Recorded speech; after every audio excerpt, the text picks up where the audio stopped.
শারীরিক প্রতিবন্ধকতা নিয়েও বিসিএস ক্যাডার হলেন উল্লাস পাল। অদম্য ইচ্ছাশক্তি আর আকাশ ছোঁয়া স্বপ্ন নিয়ে যাদের পথ চলা, তাদেরকে যে কেউ আটকাতে পারে না তার অন্যতম উদাহরণ শরীয়তপুরের উল্লাস পাল। প্রতিবন্ধকতা নিয়েও যে অনন্য দৃষ্টান্ত স্থাপন করা যায়, সবাইকে সেই বার্তাই যেন দিলেন তিনি।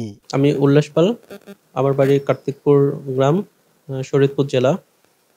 আমি বর্তমানে নড়িয়া সরকারি কলেজে প্রভাষক হিসেবে কর্মরত রয়েছি ৪৩তম বিসিএস শিক্ষা ক্যাডার থেকে। ৪৪তম বিসিএস এর চূড়ান্ত ফলাফলে নিজের পছন্দের প্রশাসন ক্যাডার পেয়েছেন শারীরিক প্রতিবন্ধী উল্লাস পাল। অন্যান্য সাধারণ প্রার্থীদের সঙ্গেই প্রতিযোগিতা করে কাঙ্ক্ষিত সফলতা পেয়েছেন উল্লাস।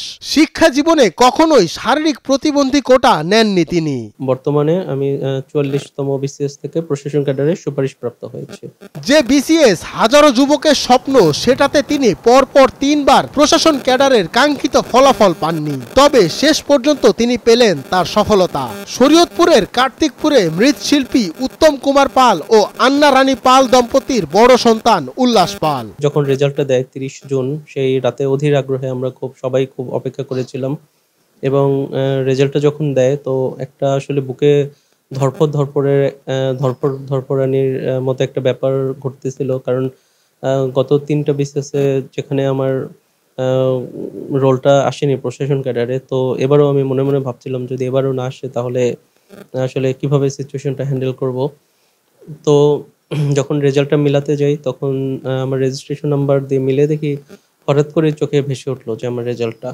তো তখন আমি খুবই আনন্দিত হয়েছি এবং আমার চোখে অটোমেটিক জল চলে আসলো। জন্ম থেকেই অন্য ৮-১০ জনের মতো স্বাভাবিক জীবন ছিল না উল্লাস পালের, কিন্তু পারিবারিক সহযোগিতা ও নিজের একান্ত প্রচেষ্টায় আজ তিনি হতাশাগ্রস্ত যুব সমাজের চোখে যেন এক আলোকছটা। পড়াশোনা করতে আমার ওরকম খুব বেশি কষ্ট হয়নি, কারণ পরিবারের পুরোপুরি সাপোর্ট ছিল।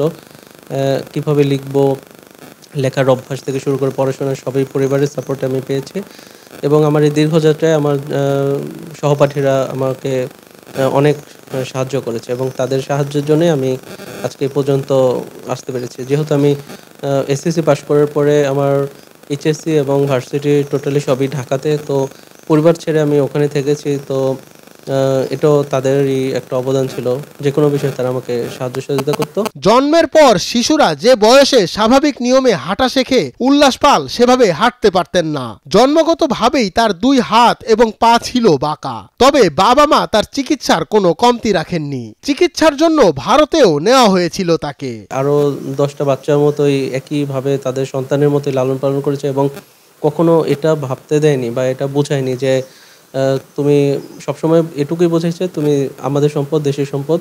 এবং সর্বোচ্চ যেহেতু পড়াশোনায় আগ্রহ ছিল আমার, তো আমার পেছনে টাকা খরচ করতে বা যে কোনো সাপোর্ট দিতে কারো কোনো কৃপণতা বোধ হয়নি। উল্লাস পালের এই গল্প প্রমাণ করে দৃঢ় সংকল্প আর পারিবারিক সহায়তায় যে কোনো প্রতিবন্ধকতাকেই জয় করা সম্ভব। তার সাফল্য প্রতিবন্ধী সমাজের জন্য একটি দৃষ্টান্ত, যা অনেকের আশা ও স্বপ্ন পূরণের পথ দেখাবে, এমনটাই মনে করছেন স্থানীয়রা।